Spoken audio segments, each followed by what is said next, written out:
How to fix Brawl Stars not opening after the update. So basically, if you're encountering this specific problem, then what you want to do is just to clear cache from the specific app itself.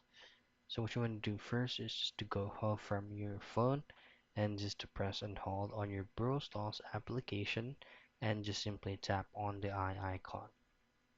Now once you're here, and by the way, before you do this method, make sure that you're not currently running with your Bristol app. So what you want to do is just to go directly to all of the running applications from your phone and close the Brawl Stars to make sure that is not running. Now once you're here, all you have to do is you will be able to see three options such as force stop, uninstall, and clear data.